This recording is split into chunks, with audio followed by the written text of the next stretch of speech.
Welcome to Everyday Buddhism, making every day better by applying the proven tools found in Buddhist concepts.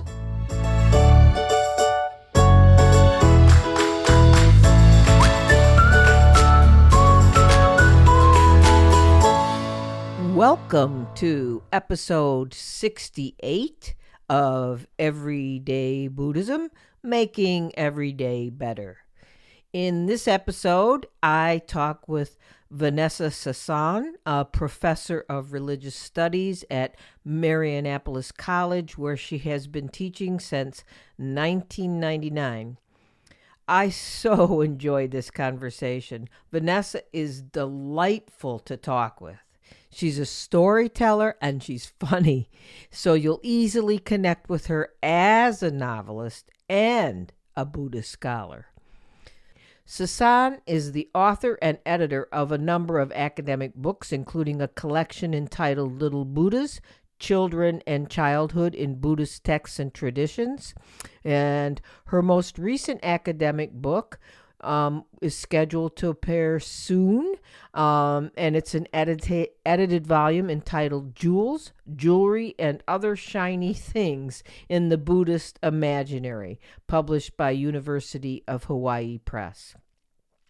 In our conversation today, we are talking about her latest non-academic book, Yasodhara and the Buddha, a fascinating exploration into the story of the Buddha through the voice of his wife, a character previously relegated to side notes in the Buddha's story. I wholeheartedly agree with some of the glowing reviews of the book, including this one from the Montreal Review of Books. For many lay readers coming to Vanessa Sasson's powerfully imagined new novel, Yasodhara, the nearest previous equivalent might be Hermann Hesse's Siddhartha. Thanks to Montreal scholar Sasson, we now have a book that is not only an ideal complement to Hesse, but very much its own thing. And then this one from Wendy Doniger of the University of Chicago. Yasodhara is a kind of Buddhist Arabian Nights that swirls around the story of the Buddha from the illuminating point of view of his wife, anchored in Sasson's scholarly knowledge of the text. This novel is a work of truly imaginative fiction that captures the diverse spirit of the ancient Indian narrative world. I hope you'll continue to listen to my conversation with Vanessa for a wonderful new and I think you'll find unexplored journey into the Buddha's story. The conversation starts now. Hello, Vanessa. Thanks so much for joining me on the podcast. I've really been looking forward to this. We've gone around a few times trying to get a schedule, and now we have one. So here we are. So thanks for joining me. Thank you so much for having me, Wendy. I'm so glad to be here. I shared your bio in the intro to our conversation, but I'd like you to share a little more if you could. I'm especially interested about even though I've read more about you, my audience has no clue about your personal and professional background and how it intersects with Buddhism. And maybe more about, this is just my take, how you felt the call to write this book. And I say call because from reading the book, the literary result, it really feels like a true calling for you. And I might be putting too much on this, but a little bit about your background and how you got propelled into writing this story. It sounds a little haughty to say a call, but I did feel a very strong pull to write this book. It was a very emotional thing for me to do. And it was a very big, it felt like at the time, it felt like an intellectual risk. It felt like an emotional risk to write this book. It was very different from anything I'd done before. So in that sense, there was a leap that I was definitely making. And I was kind of looking under my feet all the time and there was no ground there. So I was definitely kind of floating for a while, not quite sure where I'd land. So I can appreciate the call question. So my background is I'm a scholar. I was trained as a scholar of comparative religion. a long, long time ago.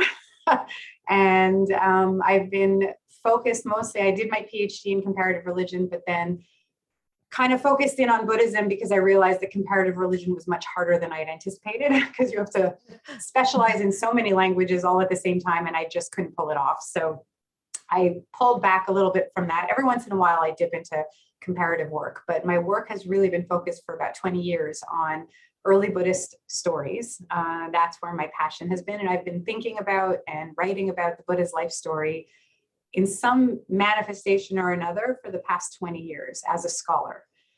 And a couple of years ago, that's when that bizarre call or that leap that I made happened. I had finished writing a kind of very classical academic volume. It was an edited volume, but it was a really big job and it took me quite a few years. It was a lot of work, a very big project. It was very satisfying. I finished that job and I had this moment, this kind of very existential question where I thought, my goodness, I think at that point, must have been about 15, 17 years, I have been writing in the same way for a very long time. And I have been thinking in the same way for a very long time, that you get trained as a scholar to write in a very particular way, to ask particular types of questions. And much more specifically, you get taught to try to stand away from what you're studying so that you have to take a kind of clinical distance. And it's very helpful because it helps you study things in a particular way. It helps you assess things in ways that if you're too engaged, you get entangled. We all know that objectivity is impossible, but there's a kind of distance that you try to master as a scholar. So you're always staying far from your material. And so whenever I studied the Buddha's life story, I felt like I was supposed to stay far and watch it almost as though I have nothing to do with it. Like I'm just watching this thing on a stage and I'm just going to, assess it like a scientist. And it has its advantages. And I've benefited from those advantages. I saw things I wouldn't have seen otherwise. But there was that kind of existential moment after finishing that big book where I thought, is this all I know how to do? Like, is it like, do I only know how to sit in the audience and stare at something that's on the stage? What if I jumped on the stage? It was kind of my question. Like, what would happen if I closed the gap of the clinical distance? What if I let myself get involved was really the question. And it was a really scary question because I had spent so much time trying to think from afar. I don't know if I'm being too abstract here, but it's really what the experience. No. This is just what I was looking for. Yeah, great. So I wanted to get close. I wanted to know the story in a much more intimate way. I wanted to feel the story of the Buddha's life. I wanted to know what it felt like for him to do what he did, for all the characters around him to watch him do what he did. Like, what was that? Because so much of Buddhism is about modeling the Buddha's life story. Everything comes down to him, right? It's the teachings he spoke. It's the things that he did. His life story is the model. So then we, in the outside world, watching him think, okay, when do I engage with suffering? He engaged with suffering. So what was my experience of suffering? When did you understand that you had to let go, right? Just as he did. So much of that is us watching his story and modeling our life stories on his and almost reshaping how we think of our own lives based on what we read in his story. And so his story is kind of everything. And yet I'm always staying far from it. And so I wanted to dive in and kind of become a character in his story and see what it felt like to get really, really close. That's fascinating. And I get that, as a writer myself, I get that like call to do something a little different, yet the absolute terrifying feeling that comes over you when you think you might want to try that and then you don't. In my case, I don't. So it really challenges all your fears, right? Because you get good at something. And we all, I imagine, know this on some level or another. We get good at whatever it is that we get used to doing. And we know how to do it. Yeah. And we know our habits. And we know, kind of like driving the same way to work every day. Like we know how to do it. We don't even have to think about it. Yeah. And so we just do it. And I felt like that's what was happening to my life, is I was just doing what I'd gotten accustomed to doing. And I suddenly wanted to know, what else can I do? How else can I see things? Like, what's the other route to work? Like, What will I see if I drive on a different road? What will happen if I take a different route to work? Was really my question. And it was terrifying because what if I get lost? What if I see something I Yeah. don't like? What if I see that something I do like and I stop and I don't Yeah. go all the way to work? Like, I mean, it was just this, it was a really existential challenge to my life of what if I did it differently today?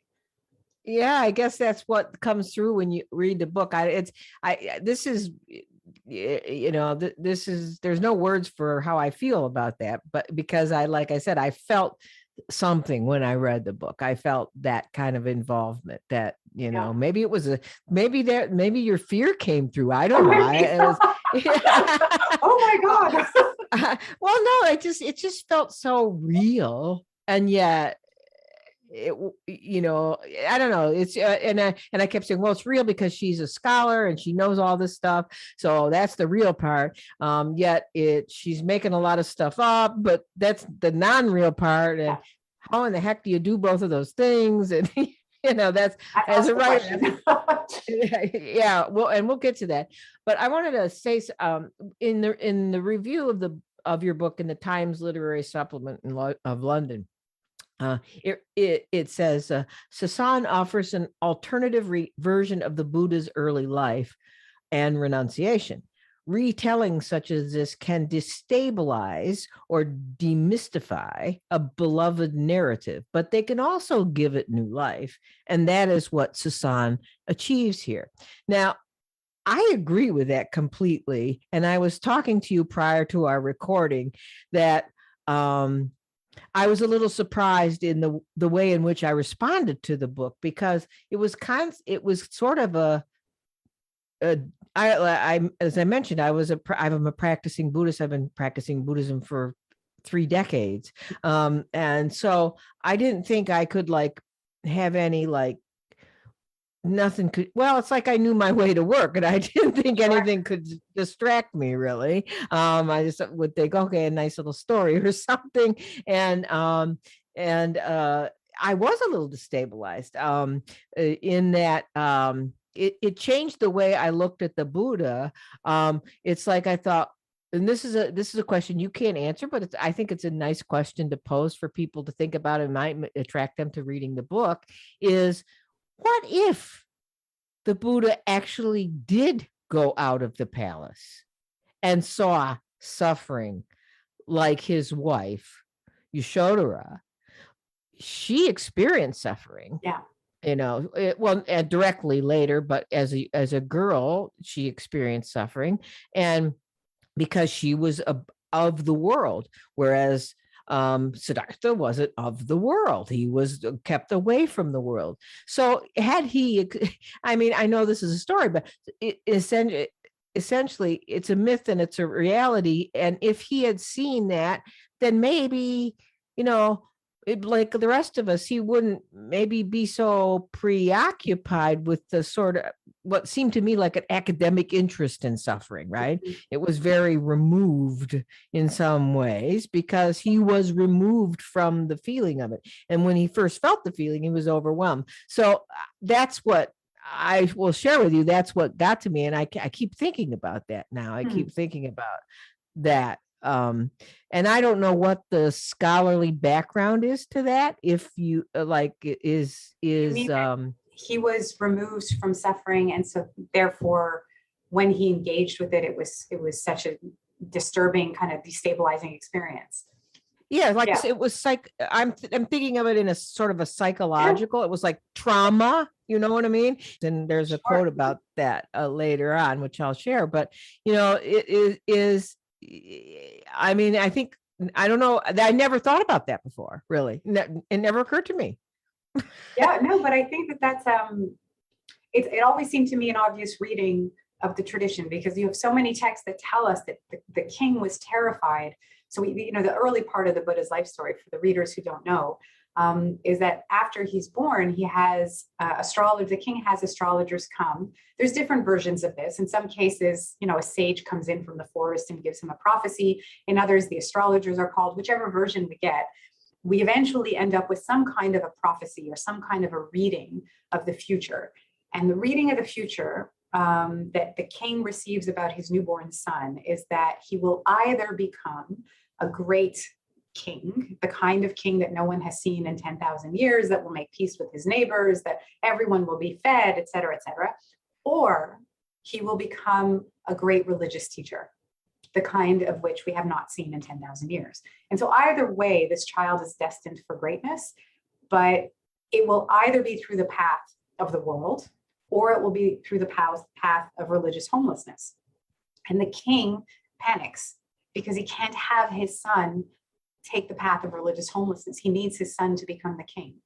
And so he hides his son in the palace to ensure he never sees suffering. And this is what's so interesting, is that the first insight that suffering is what leads us to contemplation is actually the father's. So that the father realizes there's a connection. If you see suffering, you tend to become more philosophical, because we start to wonder what more is there to this life than just material reward. And so he has this insight, and he says, if my son doesn't see suffering, he'll never contemplate and want to become a religious homeless teacher. And so he builds around the future Buddha, around Siddhartha, he builds a palace that kind of locks him in, so that he never sees old age, suffering, sickness or death, and therefore never wonders, is there more for me to think about than just material reward, right? And so when the prince wants to leave the palace, he actually has people removed, according to some texts, right? So there's a very famous text called the Buddha Charita, an early 2nd century Sanskrit text, where he literally has all the sick and the infirm moved off the road so that the prince just sees beautiful people. So it's kind of like a Hollywood, parade is what the prince is raised in. Everybody's Botoxed and everybody's beautiful, and nobody, and there's no sense that the world is eventually going to get hard, right? And he gets fed, and he has beautiful clothing, and he has multiple kinds of meals at his disposal all the time. So he's very, very spoiled, really. He's very protected. He lives in a bubble, and he has to actively break that bubble to get the answer to the questions that he finds himself nagging. But it takes a long, long time, right? So this, according to some accounts, he's 29 years old when he finally leaves the palace to go see what's out there and engages with suffering. And even then, many of the texts will say that the gods put the suffering people in his path so that they make sure he sees suffering, because otherwise he would still be removed. That explains the gods in the story. the gods in the story, because that was going to be another question. So yeah, thanks for that. Yeah. So in that sense, you really do have him living in a bubble, whereas most people don't. And maybe it's only by having that really extreme experience that his insight is going to be so sharp, because it's so fresh. Whereas the rest of us get dulled almost by suffering. We see suffering every day and we don't think about it so much. He never saw it. So when he did see it, it was overwhelming. Yeah, and also he was older, and so he brought a different mental capacity to the understanding of that, or maybe the traumatic effect of that. I mean, really, that's essentially what it seemed like. And now that really is the part that got me. The other part that off that quote from the Times Literary Supplement, it was the beloved narrative. I know I've heard, as I'm sure you have, there's especially with people, I explained to you earlier about my audience, I think many of them are new to Buddhism. They're coming to it as an alternative. They're coming to it, especially since the pandemic. I think my audience grew from the new to Buddhism. Sure, So, I mean, we need something, to help. We're suffering. For sure, we're suffering. Yeah. And but many people ask the question, and I come up with alternative answers, and none of which seem very good, but is that bitter, they get a bitter rejection of the Buddha as somebody, as even a person they should respect, let alone a teacher they should follow, because of what he did. He left his wife and his kid, I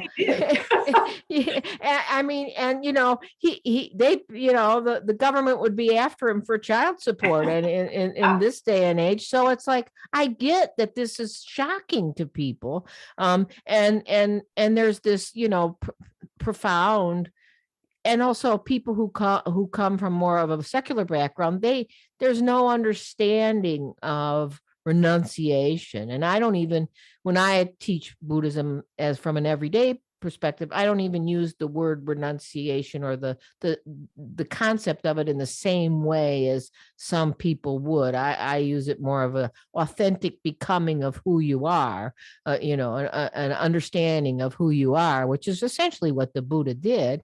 But renunciation is harsh, and so people think, why should I follow this jerk, right?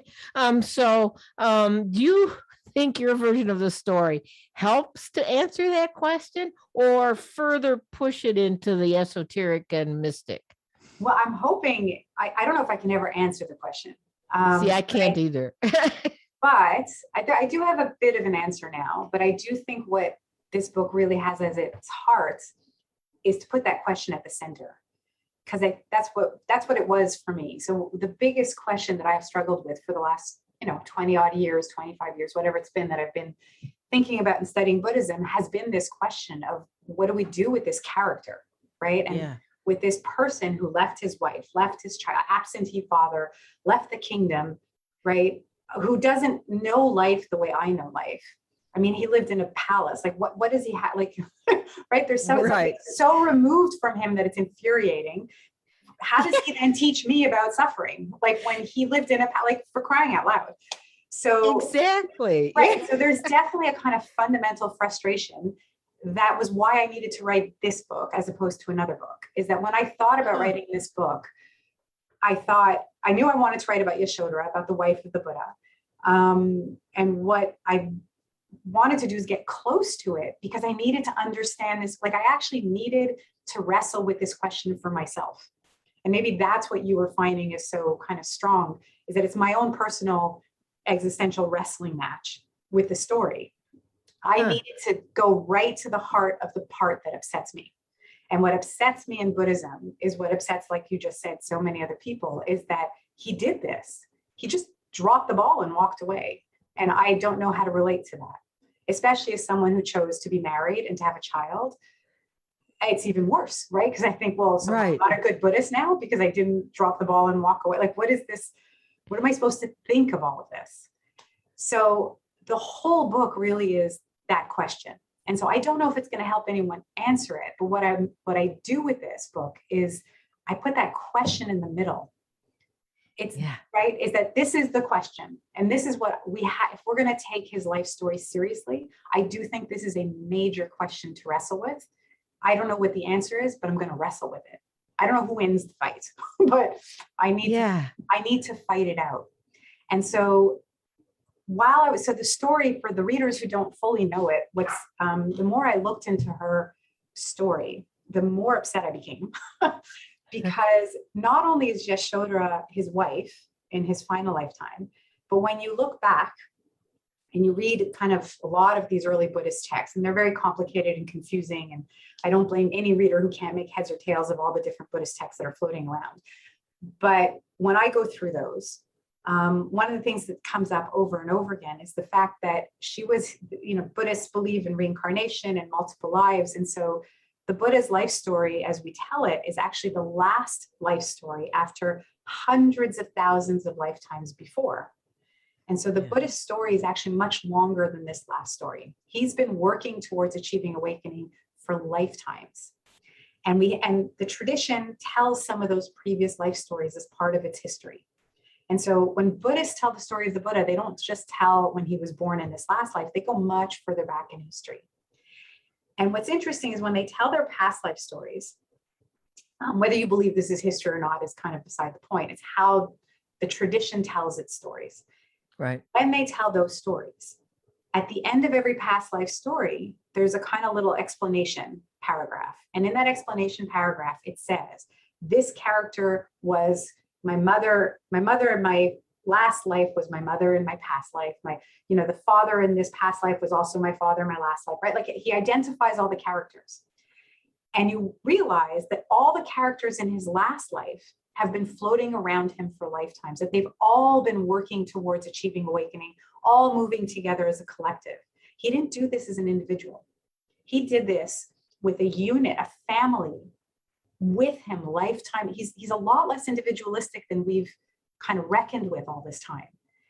And one character who's always there is Yasodhara, right? Now she's often called Rahulamata. Then we're going to get into like technical discussions we don't need.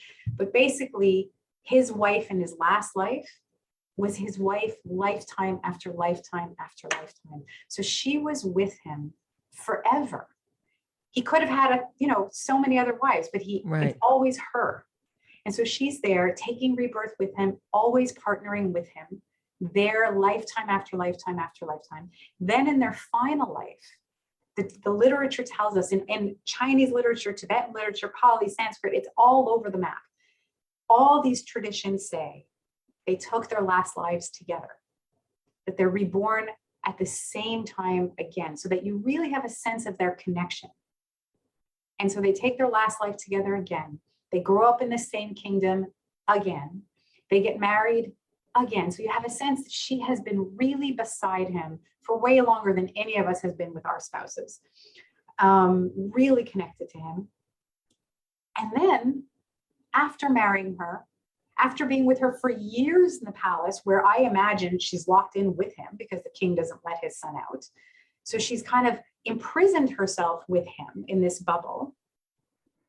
In the middle of the night, on the night she gives birth. I mean, this is the mind-blowing one, right? So it's even worse than we realize. It is worse. Well, yeah, it is worse. She's been with him for so long, right? And so then the night she gives birth, the night she gives birth, he goes to see the four sights. He has this big moment of awakening that, oh my goodness, there is suffering. I have to go and figure this out. Comes back and leaves. And doesn't even, so the one text that really kind of broke my heart is this 5th century Pali text called the Jataka Nidana. And in that text, when that scene is described, he comes back from seeing the four sights and he goes to her room and she's sleeping with her newborn child because she has been giving birth while he's out thinking about stuff. She's alone in the palace, bleeding and ripping her body apart, giving birth to their child without anesthesia, and is now lying in bed with her newborn son, and she's sleeping. And the prince comes back and he stands at the threshold of their bedroom and he will not step in. He just stands at the threshold. It's almost as though that threshold where the door is kind of this invisible marker between one world and the other. And so he stands at the threshold and he looks at her and he looks at his newborn son. And the text says that he thinks to himself, if I touch my son, which he wants to do, she will wake up. And if she wakes up, I will not be able to go. And so then he decides, okay, I won't touch my son. And he turns around and he leaves. And he gallops away, like literally charging through the palace gates. He never even tells her. And so she wakes up the next morning with a newborn by her side in a palace that's like a bubble where she lives with her in-laws. And she finds out her husband is gone and he has left her behind. And there's no way of reaching him, right? It's over. Like he's gone. That was so emotional, that part. That was, you really captured that. It was, I mean, you felt how Siddhartha felt when he was looking in from the threshold. You could feel the angst, but at the same time, when he made that decision to leave, it was infuriating. I mean, totally, for me. Just left. Just left. It's like, I mean, because you explained it the way he was thinking that, I'll be attached. And then that whole, and then, so I can't do it. So I'm not going to be attached, which is like, I was like, you coward, Jeez. Well, so that's the part that I had to wrestle with. I had to get to a point where I could write that and not be angry at him anymore. And that was my challenge for the whole book, is how do I get to the point of writing this and not feel angry with him anymore? And I realized as I wrote that, I mean, I had to rewrite it many times until I was clear in my head about it. But I I came to realize that I think what the tradition, this is my answer to the question. What I think the tradition is saying is not don't be attached and don't care or whatever. Like the fact that it gives you that moment where he wants to touch the child was my salvation. Because for me, it showed me that he did have angst, that there was a torturous moment there of what do I do? And he made his choice. And I thought, maybe this is what the story is that there are moments in our lives, and there are some of us in those moments in our lives where our lives are going to ask us to do something that goes against every convention. And that's going to disappoint everybody we love. But if you're called, kind of using the language that you started with, right? If you feel that there is something so important that you have to do with your life, then you just have to do it. And I think that's the answer, is that he had to do this. And it disappointed everybody, but it had to be done. And there's something so profound in that. And there's something so profound that the tradition tells the story, telling us that everybody was heartbroken. It doesn't, water it down, right? Yeah. The tradition tells you he is leaving behind his wife, his newborn child who he longs to touch and be a father for, leaves his father who was raising him to be the next king. So leaves a kingdom, the subjects, the throne. He leaves everybody. But is that not the most profound and most familiar story in the world? Is that sometimes that's what we're supposed to do. And how many have the courage to actually go? Yeah, you're right. And then there is a real lifeness and everydayness to that feeling, both sides of that feeling, which the rage of Yasodhara is palpable in your book, by the way. She wakes up and she's pretty mad. yeah. The rage, take it well. Not at all, and it takes a while. But there is something, something that we can all identify with a little bit. I think probably never to that extent, or not generally to that extent. So maybe that helps explain renunciation. And maybe that's when I explain it as an authentic becoming. Sometimes you just have to do what you are, even if it's not what everybody else wants you to do.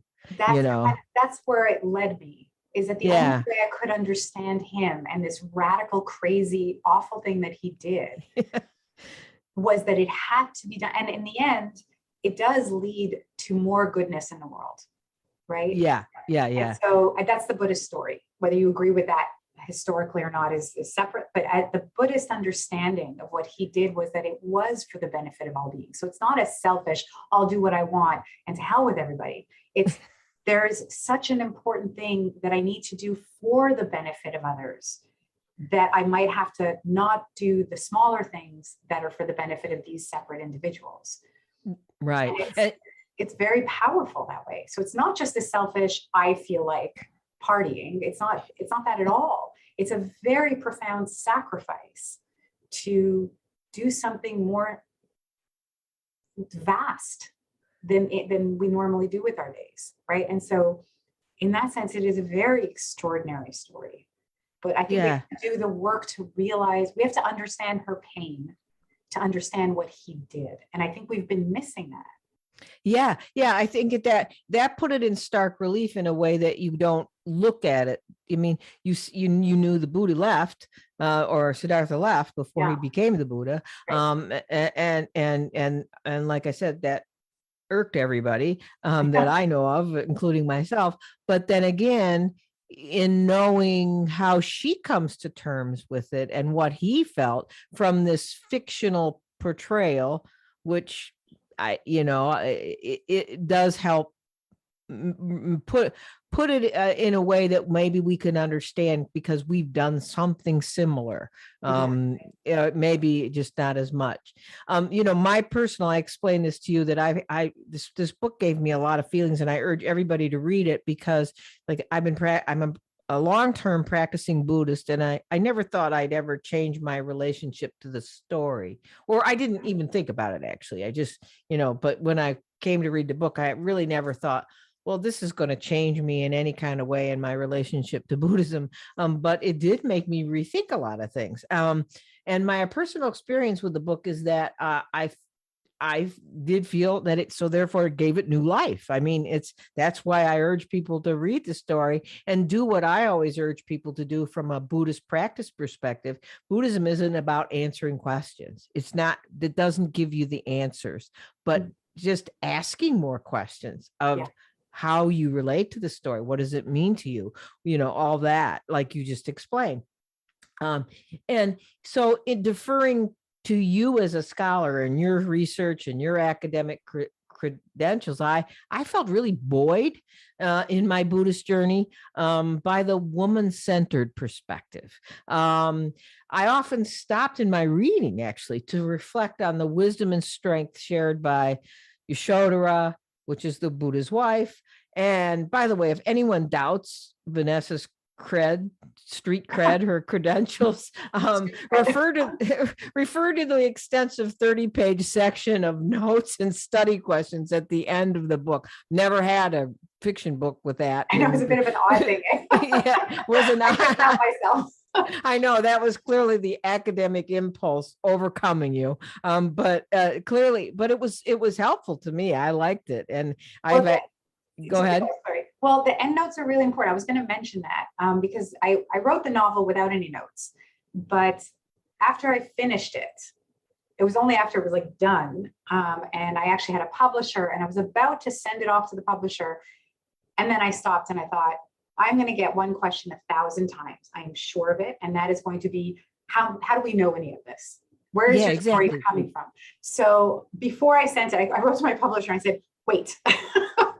And I took about a month or two where my husband was going to kill me. I literally pulled all my books off my shelves. The books were all over the house because I went back and every chapter I went through carefully and I thought, okay, this idea came from this text. This scene was inspired by this text. And I literally mapped out for the reader every chapter so that they can see what I did. So that they can see this section comes from this book and this section comes from that book and this text comes from here and that text comes from there. This part, there are no texts. I had to make this up because it doesn't appear anywhere that I know of. And so that you can actually follow in the endnotes what it's like the background map, or like the backstage. You're like seeing where all the mobs come from, so that the reader can really figure out for themselves what to do with what I've done. And so everything's there that the reader needs to then think about how I've put all of this together. And so you'll know this I made up, but this, if you want to see this scene, it comes from this Sanskrit text and this scene comes from that text. And so that'll give the reader a lot more kind of independence to think about what they think I did. And it hands it back over to the reader in that sense. Yeah, and it answers the question, which I'm sure people have, is how dare she write this book? What is she? Well, I would think that maybe that's just my judgmental nature. No, I think that's a whole other, question, but it's a really important question, especially. I don't know if you want to segue into this, but as we are moving towards a world of increasing fundamentalism, that's a really serious question. Oh, and good point. And Buddhist fundamentalism is real. And I don't know how much of your audience is familiar with it, but the more you travel in Buddhist countries, the more it becomes quite familiar. And the kind of rising angst that we're seeing everywhere with regard, we see rise of Christian fundamentalism in the US, we see Jewish fundamentalism getting more intense in Israel, we see Hindu fundamentalism in India, Islamic fundamentalism in many parts of the world. Like, this is something that is growing everywhere and it's getting worse.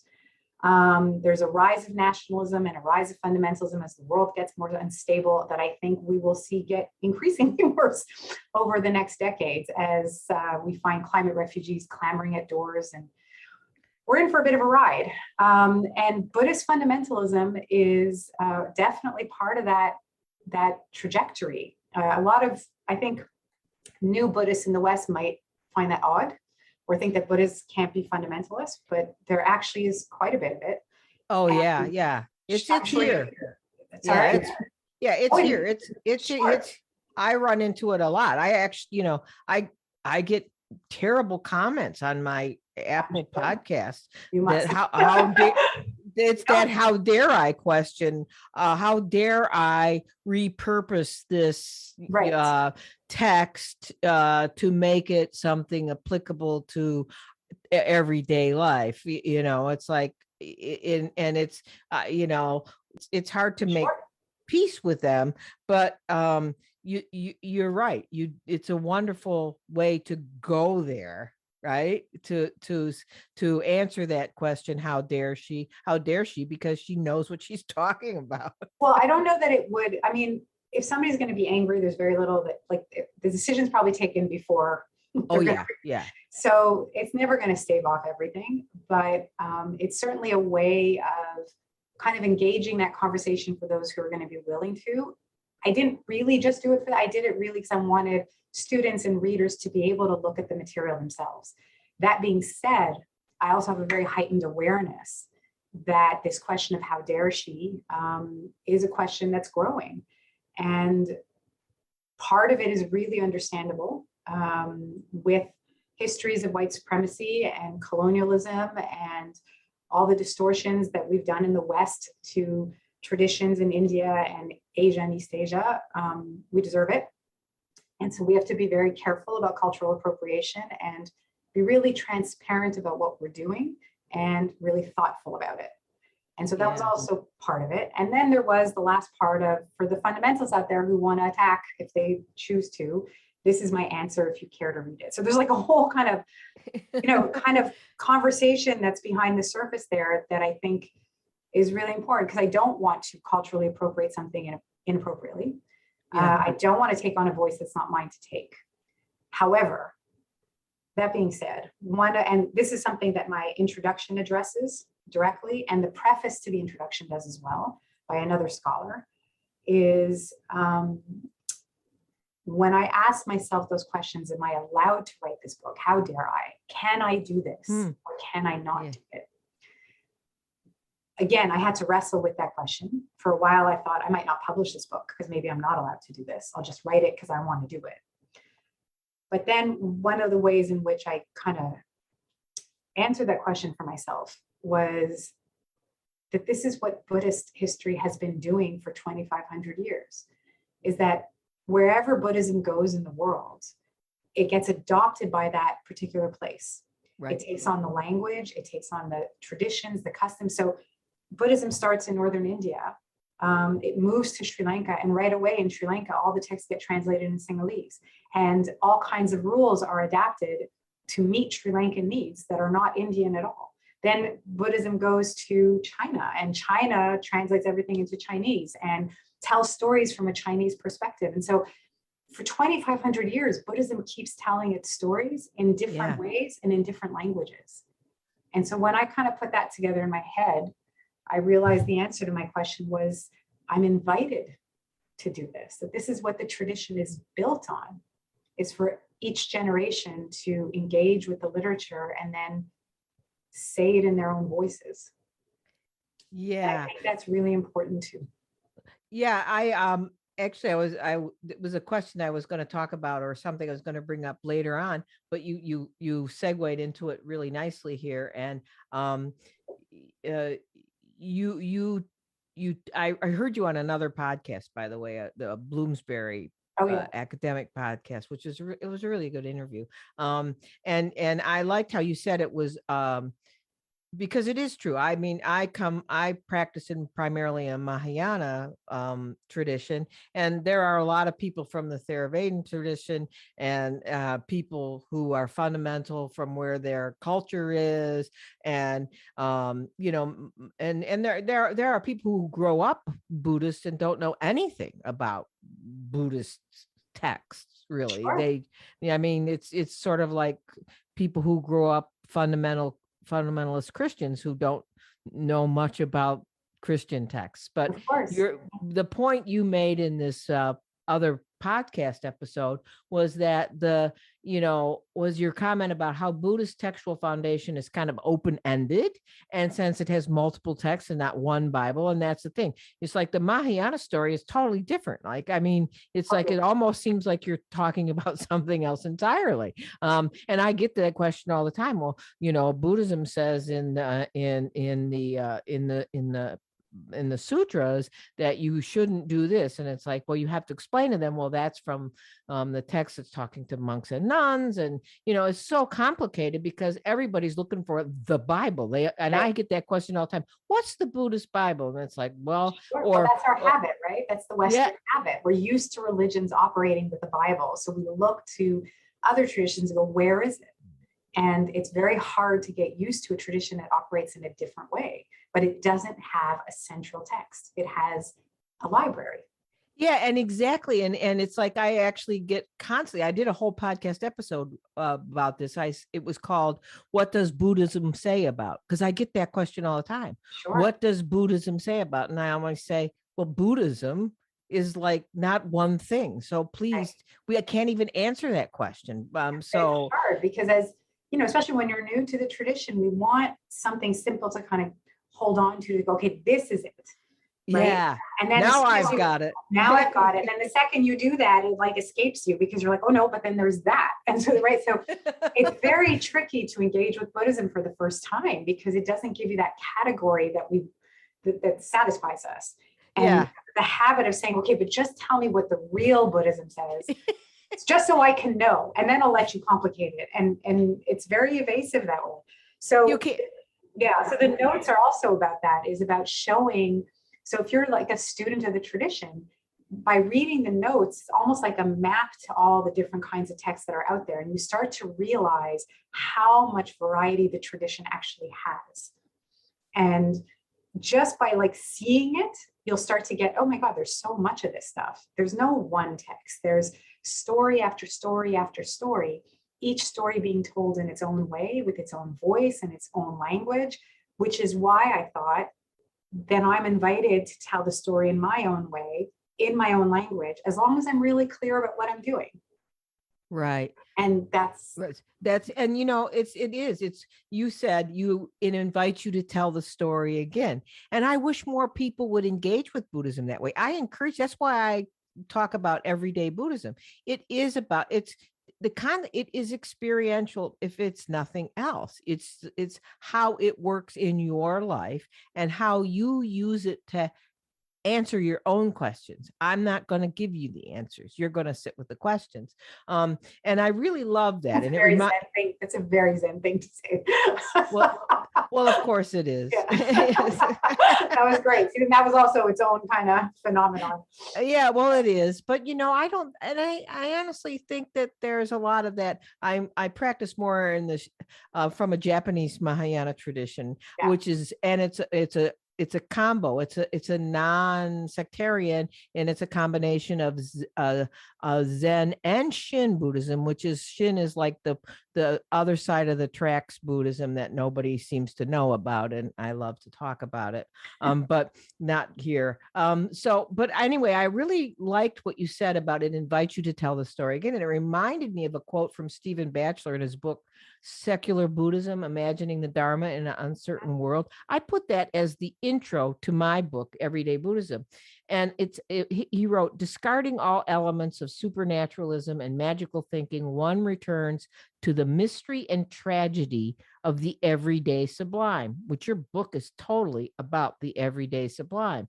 Instead of nirvana being located in a transcendent realm beyond the human condition, it would be restored to its rightful place at the heart of what it means each moment to be fully human. Rather than devoutly repeating, this is the key, what has been said many times before, you risk expressing your understanding in your own stammering voice, unquote. And I think you did that, although you did not stammer. You just did it. So I love that part of it. It just spoke to me. Yes, there are many mystical elements in this book. So don't think this is to all those, this is a trigger warning to secular Buddhists. There are magical and mystical elements to this because it's coming from that culture, and Yes. Vanessa is a scholar in that culture, so she understands it. And there's parts where gods are looking down from the clouds, and there's even parts where awakened Siddhartha takes Yasodhara out onto a cloud, and so there's a lot of places where you might say, "Oh my gosh," but it's there. It's also it's real from the tradition, but and it explains a lot, and it's enjoyable if nothing else. But anyway, also I wanted to talk about the woman-centered part of it, Yes. because that is really a lot of what this is about. It and you find yourself wondering, wow, is this true? I mean, I know a lot of the things Read you the put notes. notes there, yeah, but not all the notes I didn't know. cover every single thing. Not that I'm complaining. I'm sure most people wouldn't want more notes. I probably would, but one example is on page 128, where it seems example of the wisdom. This is the thing that I kept questioning. The women in this book, the central character women, there are a lot of peripheral women, but their central character women are so wise and so strong. And most of the time they make the men look like bumbling idiots, really. No, I'm not really. It's like, because they're doing their worldly thing, and then it's the women that have the profound advice, and then the men go along with it. And so you think to yourself, well, would the man go along with that in that culture? I'm wondering. But anyway, so I'm asking this question. On page 128, Yasodhara demonstrates a mature understanding of life, and in my case, thinking of Dharma, and acceptance of the nature of suffering, where Siddhartha was overcome and driven by it, right? He was, like we talked about, the trauma he had. And then that section, this was after Siddhartha's like first experience. This wasn't the sights, old age, sickness, and death. The And then farmer. this is the farm with the plow. Yeah. And he first encountered the suffering of the oxen, the farmer, and the quote, tiny creatures that had been cut into pieces by the plow, unquote. And his own shock was sort of a precursor to where he was going to go based on that shock. And his going out into the field, and he grabs the rope of the yoke, and it's this whole, he's like, he really blows it out of proportion. And that's what his wife thinks too. I think she thinks, what's wrong with you? And she says to him, quote, all creatures suffer, and in some way we are surely all connected, all brothers, as you say, because he said we're all brothers. He had that realization that even the tiny insects were his brother. But how else could it be? There is no alternative to suffering, she continues. Husband, we live, we die, and we suffer in between. That's the natural way of things. What else can there be? And then Siddhartha, of course, he's not awakened, so he's not the Buddha, objects. No alternative, he asks. See what I'm saying? He's like the dumb one. She's like the smart one. And Yasodhara continues, no, I don't think there is. When a woman gives birth, she suffers. When a farmer tills the land, he experiences hardship. When we eat animals, it is death itself that we are ingesting. How else can life be? Unquote. And it was like, I was so taken by that first little wise woman thing. Well, there was more before from her mother too, but we won't go there. That's the Dharma right there. It's in your face. Dharma explained to the Buddha by his wife. But it's not, but the thing is, so yes, she has the practical wisdom of, this is life. What do you expect? Right. His question of, how could you think there's no alternative, is the Dharma, because good point. Yeah, right. He's the one who finds the alternative. And so what you do have is this clash of worldviews. He's not bumbling. He really, he has that idealistic, Buddhism is fundamentally an idealistic tradition. And right. He has this fundamental idealism in him. There's got to be an alternative to the mundane sufferings of this life. And and the whole point of Buddhism is that he finds it, that Yeah. he finds that mental road to Right. freedom of suffering. And so she's telling him there will always be suffering, but he's also telling her there's a way beyond it. And so he's not bumbling at all. He is telling her, he's already at the beginnings of saying, you're just going to give in and accept suffering just because you see it everywhere. She's like us in the sense that she's dulled. She's like, this is how it is. And he's like, Yeah. and he's telling her, no, there's got to be more. And if he didn't believe that, he would never have left to go find the answer. He would never have found the answer. So he's not a bumbling fool at all. Oh, and I know, but I mean, just like in terms of what I felt like I was watching in their conversation was the two wisdoms colliding. One that is earthy and one is transcendentalist. And I think they're equals, right? And that's what I felt the whole book is that she sees with very strong wisdom the world in a smart way from the earth. And right. he's looking for more, but from a higher level, or not a higher level, but from a transcendentalist perspective. And they're both right. And he finds his answer. And actually I was going to go on a little further. You're absolutely right. He took it as this major question that he immediately started wrestling with. Right. And that comes across in this dialogue. So I don't want people to get the wrong idea that I just constantly thought of him as a bumbling fool, but because I didn't. But it was like she then quieted down when she saw his taking it up and struggling with it mentally. And then got more interested in his struggles. Her tone changed, I guess, is what you're going to say. Well, now she begins to worry because when she sees that he's wrestling with it on that transcendental level, she knows she's not part of that. And so this is the beginning of the end of their relationship, because if he's going to start going there, he's not going to be part of the earthy world here, which is where she lives. Yeah. He's not going to hold her hand. He's not going to be there when she gives birth. She's going to be in the world and he's going to be leaving it. And that's what's beginning to happen already. Yeah. This is what I clearly marked as like the, in writing, is that the denouement or whatever, the peak of this is where everything teeters, and this is where you see her like, terrified, the astrologers were right, Well, sure. This is what's haunting the story all the time. Is it, were the astrologers right or not? Is he going to leave or is he going to stay? Which one is it going to be? And in the end, his answer to suffering does trump hers, because she's going to suffer when he goes. She can't transcend that. Right. Yeah. And that's where it becomes really sad for her, is that she wants him here and he wants to go somewhere else. And so even though they've spent lifetimes together, they're at an impasse in this last life, because he needs to figure something out, where she figures just accept the world as it is.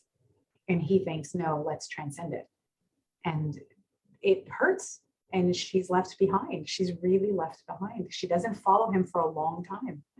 Yeah. And even from that, like one scene where I see it as this, the turning point is like, you get the sense that he is so taken up in this thought about this, he's so consumed by it that he can't even see her right there. And I like it. He's almost forgotten that he's got these attachments. And it's like, you don't even notice that, it's almost as if he doesn't come back to the sense that he has those attachments until he's standing on the bedroom threshold. That's how I felt about it. It's like, I think you're right. Yeah. He's like totally it's almost like he's selfish, like he's self-involved in this like mental struggle of what is this? Well, he is, absolutely. And that's where that calling part comes. It's like he is consumed with a question that he needs to answer. And that is the part of his life story that I think we can understand, is when we find ourselves consumed with a challenge, an obstacle, a question that we need to figure out. And he actually goes to figure it out, no matter what the cost. He needs to find the answer to suffering. He can't accept this world. He can't accept, oh, well, we just suffer and life is hard and it's painful. he needs to figure out how to make it not hard anymore. That is Yeah. his quest. And that's what, according to the tradition, he then offers at the end. But he can't offer it until he gets consumed by it. He needs to go to the forest and just focus on that and have all the other distractions go away, because this is more important than everything. And in that sense, I understand his story now. Whereas before I was just like, how could you do that? Now I understand what it is to have something so important to you that you do have to leave everything behind to just sit with something that you need to resolve. And it's very profound. It is very profound. I have a question, and I think you kind of hinted at it in one of the notes, but I might be confused now. But in the places where you introduce the gods, and I hope it's okay for me to talk about this. Yeah, okay. In the place where you introduce the gods, you have them struggling with themselves. The gods of the East and the West and so forth, and it's entertaining. It's actually almost comical, but and it's sort of like a comic relief in this area. But the gods like sitting on the clouds, like debating about, okay, is it time for him to see old age, and now is it time for him to see illness? It's like that part. It was like, are the texts that you have studied, do they all do you know what I mean? I'm struggling here. What's my question? Where are these gods? Okay, where do these gods come from, and how do they play out in the tradition? Yes. Okay. Thank you. So it was really important to me to put them in there at least a little bit. Sometimes I wanted to put in more magical stuff. I went back and forth as to how much of it I would put in the book. If you look at almost from anywhere in the world, almost, except Western Buddhist literature, if you look at Indian, Chinese, Korean, Japanese, Tibetan, Thai, all these traditions that have taken on Buddhism and told the stories, they're very magical. It's almost impossible to open up a Buddhist text and not have gods and jeweled walkways in the sky and giant flowers falling from the heaven. Like it's not a secular story. It's a very magical story. And sometimes it's like you read the Lotus Sutra, there's no end to it, right? Like it gets worse by the second. Absolutely. It's crazy stuff, right? I always say it's like an LSD trip, even. It is, though. It really, it's very colorful. It's very blingy. I actually just finished an academic book on jewels in the Buddhist imaginary, because we imagine Buddhism to be really austere, and it's not. It's crazy blingy and very colorful. And in the West, it's like we've made Buddhism very Protestant, very austere. Absolutely. Right? It's great. Very austere. Yeah. It's very simple. Everybody's wearing just like a simple suit and there's nothing else going on. It's not actually how most of the Buddhist world has engaged with these stories. They have made the stories as vibrant as their own cultures, full of colors, and we've made it as kind of plain as Protestantism in a way. So again, you see the reflection of the culture on the text that we produce. So being someone who spends most of her time in South Asian literature, I'm used to reading Buddhist texts where it's just exploding with bling. And I needed to put some of it in the book, but I realized that if I put too much of it, the Western readers will be just like, where is she? Like, what's wrong with her? This is not how the book, right? So there's like I realized that most of my readers are going to be in the West, and they're not going to relate to that at all. On the other hand, I can't go Stephen Batchelor's route. I actually really disagree with Stephen. I love some of his wisdom. Oh, I'm with you on that. But the secularization of Buddhism, I think we're losing so much of this cultural richness. Absolutely. So these Buddhist gods, they're all over the place. In every Chinese temple, they actually stand at the door. They're actually statues of them standing at the door. They're painted on walls, and they're just one of thousands. You have Nagas, like these like serpent deities. You have, you name it, the Buddhist imagination has it. So I just included one group, and they're not supposed to be wise and awakened. The gods are just like us. And that's also a big part of the Buddhist imagination, is that the Buddhist universe is teeming with life, seen and unseen. If some of your readers or your listeners might know is it the, oh no, it's the Metta Sutta. In the Metta Sutta, which is a really prominent Theravadan text, it's about loving kindness, the loving kindness sutta. Right. Loving kindness to all beings. One of the lines in the loving kindness sutta is to all the unseen and the seen beings, right? It's that the ones we know of and all the ones that are filling the cosmos that we don't even see, but the cosmos is literally teeming with life that we don't see. It's everywhere. And so this is a really prominent Buddhist worldview, and all of this teeming unseen life is not awakened. It's just other kinds of, it's like us. It's like there's cockroaches and there's goats and there's humans and there's gods and there's nagas and there's gandharvas and there's yakshas and there's all over the universe. And so I just needed a little bit, otherwise I would be unsatisfied. No, that's really good because I talk about this a lot, as much as I think my audience can handle it, because I don't want a complete listener turn off, but the stories in Buddhism, just in the Buddha, in like you talk about the Lotus Sutra, in the Mahayana Sutras, are unbelievable. And if I wish more people, in this, and I'm with you, I respect Stephen Batchelor, but I don't agree with him in most cases, because I think it actually, this kind of stuff leads to this mindfulness stuff, that we're turning it into something totally appropriating some of the techniques of Buddhist meditation without even understanding where all of this came from, and without the richness of stories. We're storytelling people, and the fact that, if I don't think you really understand Buddhism unless you allow yourself to explore some of these sutras. Well, I think that's really, I don't think Stephen Batchelor would ever adhere to the McMindfulness stuff. I think he's much more. No, I know. And I realize you're saying that. I just want to emphasize it I think you're absolutely right. But I do think that by stripping and trying so hard to make Buddhism this kind of secular philosophy, I think we are in danger of losing some of the best stuff that Buddhism has to offer.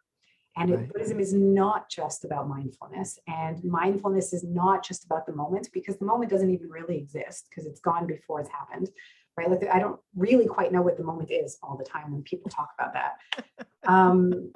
Buddhism is also, it's about an engaged imagination. It's about kindness. It's about extending yourself. And part of that extension of oneself is through the imagination, by understanding others and by imagining other beings and imagining that we're not alone in the world. It's not as individualistic as we have made it out to be. And I think by having these really, I wish people would talk about Buddhism as being fabulous.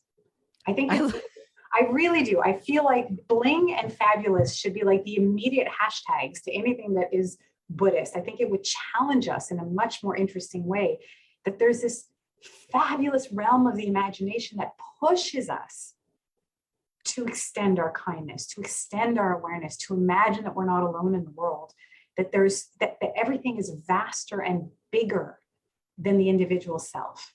And it's not just about the fellow human beings you see walking on the street. It's anything you can imagine extends compassion towards, right? That the universe is teeming with possibility. The idea, so many Western Buddhists want to get rid of reincarnation and past lives. Yeah, and I understand the logic of it, and I understand the discomfort. I don't know that I buy any of it, but the concept of having reincarnation means that it tells you got to be patient. If it took the Buddha 100,000 lifetimes to get to where he was, and most of us can't even overcome our habit of chocolate, in one lifetime. Maybe we need to be a bit more patient and a little less rushed about this whole process that we're participating in, which then leads us to be a little bit kinder. That this is an extended, vast, slow process that goes on forever. And everyone you've ever known, you've known them before. And there's no strangers. And every unseen being, you've seen them in another lifetime, like that we've all been connected. And so it releases the weight of the individual moment and the individual life in really beautiful ways that no philosophy, I think, can really ever get you to. But a story will get you to it. An imagination will get you to it. So I do think putting the gods in there and imagining unseen beings and just kind of opening it up, the idea that they were, married and lovers for lifetimes, not just this like all of this makes everything bigger. And I think Yeah. that's important. Yeah, and I was going to talk about that. It's like you it's something I think Buddhist practitioners especially ones that are new to Buddhism or haven't read any sutras except for some of the original sutras in the Pali Canon. But I mean, I'm no scholar. I don't even pretend to be one. I don't play one on podcasts. I just play one. I don't play one. I just am a everyday practitioner. But I remember the first time I read the Pure Land Sutras. It was I was practicing Tibetan, and Tibetan Buddhism is like crazy, man. It's like crazy. We would have people come into our Dharma center and like freak out and run away because of the tankas of all these crazy beings all over the walls. It is fabulous. It's beautiful fabulous. And it's fabulous. But because like I think you put it so perfectly, it's like because we come from this Protestant worldview, we just think this is like unbelievable. No way, I'm not going there. No, it ain't happening. I want it simple. And why are you prostrating to this statue? And there's just so much push and pull and tug, and everybody wants it their own doggone way without engaging in the story at all. Like you hit the nail on the head when you use the word patience. I mean, I think you could preach about you'd be a great Buddhist teacher, by the way. You could preach about the pandemic. I mean, it's like everybody wants to go back to the way it was, and they don't understand how all these things are interconnected. And do you know what I mean? You talked about this on that Bloomsbury podcast, and you talked about the cosmic nature of Indian storytelling. And that's the thing. It's that Indian mind. It's not something I think Americans or Westerners in general have a real hard time grasping that. It's like, I love like Nagarjuna. I read Nagarjuna. He's very hard to read, but He's very hard to read. It's very hard to read, but I learn a lot from Nagarjuna. And I always talk about, well, he got his wisdom from the dragons, and people are like looking at me like, they're what are you talking? Do you believe that really? I said, I don't know. Maybe he did. I don't know, but it's really cool wisdom. And where did he get that? But anyway, you were talking about sort of this cosmic nature, this circular rather than linear, and all these lifetimes. And if you can allow yourself to just go there, people talk about using psychedelics, well, what is it they're looking for? If you just get engaged in a good Buddhist story, you're there, right? Aren't you there? Yeah. And it does build more compassion, and it does build more patience, and it takes you outside of your own little stupid self and your own little stupid everyday stories, and it's just wonderful. So I think especially the bigness of it is something we could really use in where we are at this precipice of climate change. And we're just nothing really, and we think we're everything. Would you like to say more about that, or is there any more to say? I do feel like I want to say that I understand why we went Protestant about this, why we want something simple, and there can be beauty in that as well. I think sometimes when we want to secularize Buddhism, we're doing it because we're uncomfortable with the imagination, or uncomfortable with the idea that we'd have to adopt ideas that we didn't come up with, or that aren't native to our understanding of the world, and that maybe we have to let go a little bit. And if nothing else, and we don't have to take on the imagination that comes from South Asia or whatever else, we certainly don't, whoever the we is. But I think we have to be able to at least try to understand why it's there and what purpose it might serve. and not just dismiss it all. Right. And I think that's what happens with the McMindfulness that you were referring to, is that there's a sense that all of this imagination is a waste of time. It's hocus pocus. It's a perversion. It's a corruption, that the real Buddhism is just mindfulness. Real Buddhism is just meditation. Right. There's this sense of prioritizing in a hierarchy of what's important and what's not. And that's where I think we've made a mistake. Right. Because if at the end of the day, we're going to be more comfortable with a more, or some Western Buddhists are going to be more comfortable with a simplified Buddhism with a kind of more stripped down, that's fine. But to say that this is the real Buddhism and everything else is a corruption, it's very hurtful. And it doesn't allow us to appreciate how other cultures find these traditions serve us. Right. So I think if we're going to have any appreciation, we have to be able to enjoy how other parts of the Buddhist world have engaged and not dismiss it all as, oh, that's just mumbo jumbo. Right, or whatever term, I don't even know what mumbo jumbo means, but like that, it's just a ruined part of Buddhism, and it's too much stuff, right? And Tibetan Buddhism is a lot of stuff. If any tradition has a lot of stuff, it's definitely the Tibetan tradition. But what does it do to the imagination to fill it with all that stuff, right? What happened? Like that's where we have to be more curious. What happens to the imagination when you see all those gods and you see all those beings, and or you hear that Nagarjuna was talking to these snake beings under the earth, and that's where he got his wisdom, right? What does it do to the imagination to wonder in that way? Right? What happens to us? And I do think wonderful things can happen to the mind when you let it expand. And I think there's something for us to be curious about and to let ourselves be invited in. We don't have to take everything. We don't have to accept everything. We will always have our own comfort. But I do think we need to be a bit more curious about the Buddhist world than just the parts that make us comfortable. Because if nothing else, Buddhism is about getting uncomfortable. What happens when the cosmos gets bigger? I've always thought that if I took on the idea that we've all been reincarnated a million times, and there's so many beings in the cosmos, and we've all been reincarnated so many times, then it must mean that I've met everybody before, which means there's no one to worry. I know everybody, right? Like everyone's familiar, because if I didn't meet you in this life, I met you in a past life. So we must be friends at some point, or maybe we were terrible enemies and we have to work it out, whatever it is. There's no strangers. And even if that's all fantasy, what a wonderful thing to do with the mind, to imagine that everyone's familiar. Yeah, do you know what I mean? It's like the bodhisattva practices is everyone's your mother. Everyone's been your mother. So and a debt of gratitude to every yeah.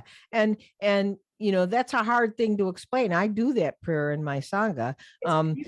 It's beautiful. It is beautiful. And that's why I do it. It's like, and some people object, and it's like, you don't have to believe it or take it hook, line, but don't throw it away. Just let your being play with it for a while and see where it goes. I think that's beautiful, is the idea that we should be playing with these ideas that I do think so many Buddhist civilizations have been playing with, and see what happens when we play with it.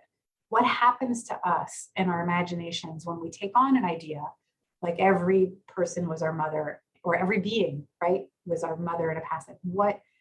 Be curious about what that does. And I think that's really exciting. So yeah. I had to have a little bit of that fiddling around in the book, because it was so natural to me that there'd be more things floating around than just the humans. Yes. And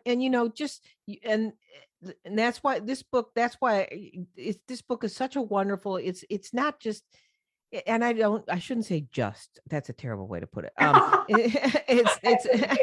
I just heard myself say that it's not just a novel. Okay. Because I know a lot of people like, why would I want to read a made up story about Buddhism? Right. And it's like, well, you want to read it because all the themes of Buddhism that like interbeing, interrelationship, the bigness of everything, that everyone's your mother, it's all there because you refer to it, and they talk about it. Yasodhara talks about how they've been husband and wife for forever. I mean, it comes up in this story, and it's like, so and then you realize that, well, this is not a story. This is part of all the text. I mean, and then Sure. maybe it expands people's understanding of Buddhism in a more playful way instead of being threatened by it. And I think that's why the way you've done it is so wonderful. I've always thought, I mean, thank you. Um, I was raised on stories, many of which were untrue. I only found out as I got older. Grandmother lied to me constantly and told me all kinds of fabulous things. And I never quite was able to figure out what our history was because she just made everything fabulous. And so I was raised on an imagination, and I never, I had to stop worrying about what was true and what wasn't true and just enjoy what happened to my imagination when I listened to the stories. And Yeah. so I've always been fascinated by stories. I've always played around with them. And I've always found, even when I teach, I find in my classroom, if I'm giving a theory, my students will kind of look at me, and some of them will have blank stares, and some of them will be scribbling, and some of them will be sleeping. And then if I change beats and I tell a story, everybody wakes up. Yeah. And so I know that stories reach us in ways that theory doesn't. Very few of us can really be nourished by philosophy. Most of us do better on a good story. We all have been raised on stories, all of us, whether it's a story on TV or it's a story someone told us, but we remember stories, right? And we understand them, and we can look at them and see different things at different, like they become really rich to us in a way that a philosophical statement harder to engage with. Yeah, there's two things I want to say that go that, and then you can reply to that if you want. But I think that's a great way to end, because stories are important to all of the human experience, let alone religion or spiritual practice. But I remember when I first came to Tibetan Buddhism, and I went to the center director, and when we and I was like totally didn't get visualization. I'm a verbal person, so visualization was like, are you kidding me? It's and I'm like, if we're trying to see things as they are and try, why am I making up this wild nonsense and putting myself into it? And it was like, this was my constant struggle for a long time, until I finally understood what the point was. His answer, I think, at the time was, it goes to show you how you're making up stuff around you all the time, and how as easily as you can materialize this visualization, you could easily dematerialize it. But yet at the same time, if you engage in it, it changes you. That's right. Right. And so he was very wise. He's but the other thing is that oh no, of course I forgot. I'm having a humor moment. Oh my. But anyway, stories, they're very important. And I'm just going to leave it at that. Is like, this is why you should, actually, the other thing, what got me to Buddhism as a young child, my older brother, who was 10 years older than me, who isn't at all Buddhist, religious, or spiritual, gave me Hermann Hesse's book. Oh. And it changed my life completely. I felt as if that was like sort of like my destiny. It was like, I think I was like 10, and I was a reader, and he said, read this. And he came back from the Vietnam War. And well, he wasn't in combat. He was stationed as a support personnel in Thailand, but that's how he got into the Southeastern Asian way of thinking. And he thought I'd like Siddhartha. And boy, did I and so he loves to tell the story. I'm the one that made my sister Buddhist. So anyway, it was the story. See what happens? Yeah. That was I think we're a lot less abstract than we give ourselves credit for. I think we love stories. We love other people. We need to engage with the world. I think there are people who can really get excited about philosophical ideas as they stand on their own. I know some people who are like that, who really just love the philosophical idea just on its own as this kind of almost puritanical experience. Most of us, though, we get alive when we hear a story. We remember stories. We remember stories someone tells us. We remember an experience because it's related to a story. It inhabits our bodies just like other people do. Like it's tangible, it's real to us, and it stays with us. And I think when engaging with Buddhism, one of the best ways to really understand what is at the heart of it is to really hear its stories, and maybe not have to worry so much about the doctrine. Maybe just listen to the stories. When you go listen to a sermon in any Buddhist countries, they all tell stories. They sit up there, all the monks and the nuns, they sit up there and they, lean forward like an old grandparent and they tell you a story. That's what everybody does. And I think in the West, we're trying so hard to be puritanical about it. Like we're trying so hard. And maybe we could try a little less hard and just listen to the story and see what it does to us. Yeah. And one more thing, in reading your book, I was so engaged in it, I was dreaming about it. That's what stories do. That's what I was dreaming about it. And I would wake up to go to the bathroom and I think, oh my gosh, am I dreaming about this book? It was the wedding. I was dreaming that I was somehow part of the wedding scene. Like looking at it. I wasn't in part of it. I was just looking at, how dreams are very weird, but it was so beautiful and colorful, and the description of the clothing and this and that. I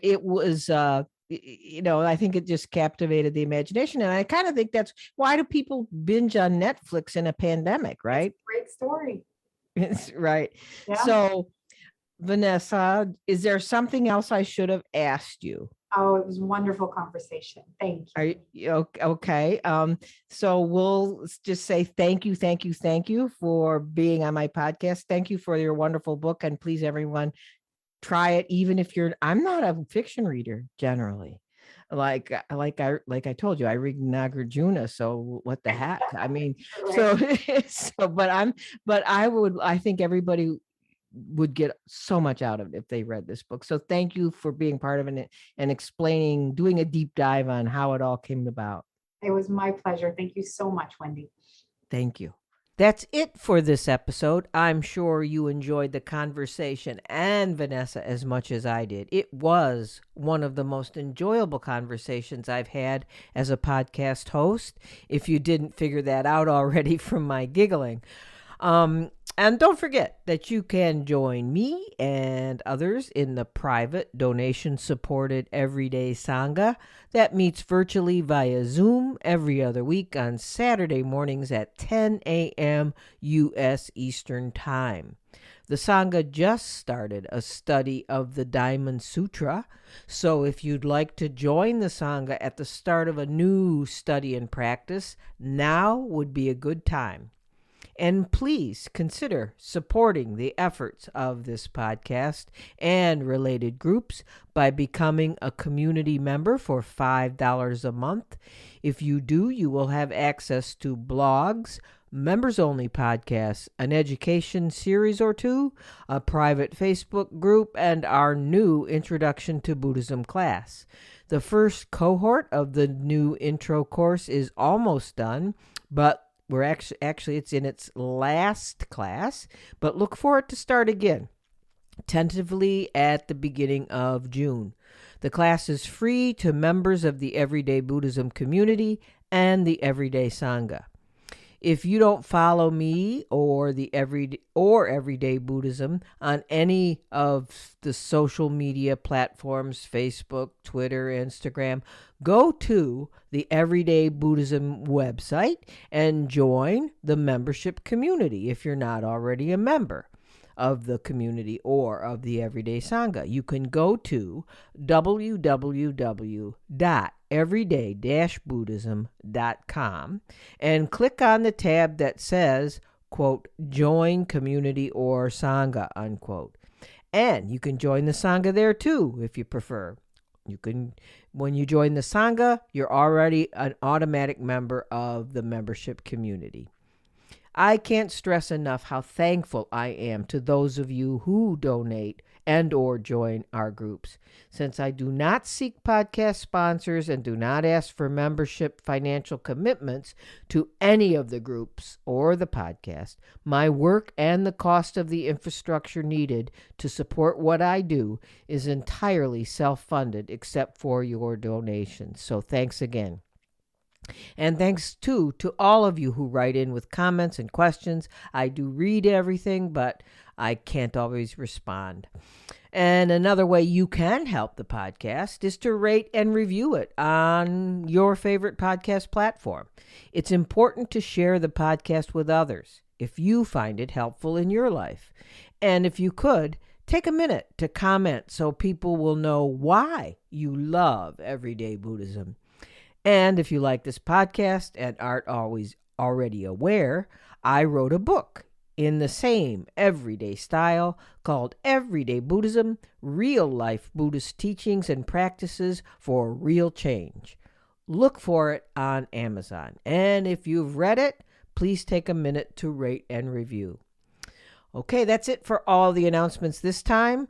And until next time, keep finding ways to make yours and everyone's days better.